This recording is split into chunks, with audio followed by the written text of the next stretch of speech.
মা, আমি অনেক প্রেশারের মধ্যে আছি, আমার আর প্রেশার দিও না। আচ্ছা দেখি কি করবো। মিরাজ আমারে তার মার সাথে দেখা করাতে নিয়ে গেছিল, উনি আমার এই সেন্টটা দিছে।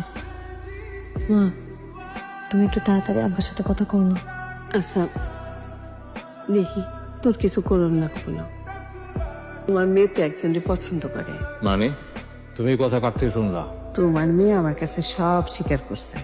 তুমি রাজি থাকলে ছেলের বাড়ির থেকে লোকজন আসবে, বিয়ে শাদীর ব্যাপারে কথাবার্তা বলবো আর কি। এত দূর তাসনুবাব, তাসনুবাব, আস্তে আস্তে। যা শুনলাম তা কি সত্যি? আমি নিয়ে কিছুটা ভাবো, ভেবে আমার সাথে জানাই যাও। রেহানা, তাসনুবারে একটু বাইরে নিয়ে আসবা। আসসালামু আলাইকুম।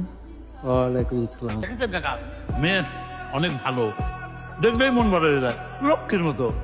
ভালো দিনক্ষণ দেখে কাজীটাকে বিয়েটা পড়া দিলেই হবে। শুধু কাজী ডেকে বিয়ে পড়িয়ে দিলে তো হবে না, তারপরও কিছু কিছু বিষয় নিয়ে আলোচনাও দরকার আছে আপনাদের সঙ্গে। শুনছি তার বিরাট গৃহস্থ বাড়ি, অনেক ক্ষেত খামারি আছে, গরু ছাগল হাঁস মুরগি অনেক কিছু আছে। হ্যাঁ, অনেক গরু ছাগল আছে। সে তো কোনো কাজকর্ম করে না, এরকম বাড়িতে যে তো সে হিমশিম খেয়ে যাবে, কাজকর্ম করতে পারবে না। কোনো সমস্যা নেই, আমাদের ছেলেও বিদেশ চলে যাচ্ছে। না না না, এরকম ছেলের সঙ্গে তো আমার মেয়ে বিয়ে দিব না। আমি অপরাগ।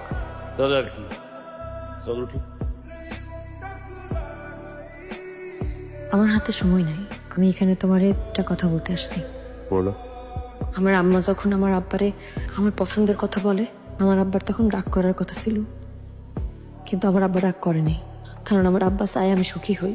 আমাদের পছন্দের কথা যদি আমার আব্বা আরো আগে জানতো, হয়তো একই জিনিস করতো। আমার আব্বার কাছে আমি রাজকন্যা, সে আমার মাথায় উঠে রাখে। সেখানে তোমার বিদেশ যাওয়া তুমি মানতে পারতেছো না, আমি মানতে পারতেছি না, এখানে আমার আব্বা মানতে পারতেছে না, এটা তো খুব স্বাভাবিক তাই না? যখন একটা ছেলের বাপ মেয়ে দেখতে যায়, বিদায় না নিয়ে ওখান থেকে চলে আসে, তা মেয়ের বাপের জন্য খুব অসম্মানের একটা ব্যাপার, এটা তুমি বুঝবা না। আমি শুধু তোমার সাথে থাকতে চাইছিলাম মিরাজ, এটা কি আমার অন্যায় হয়ে গেছে? আমার কি হবে মিরাজ?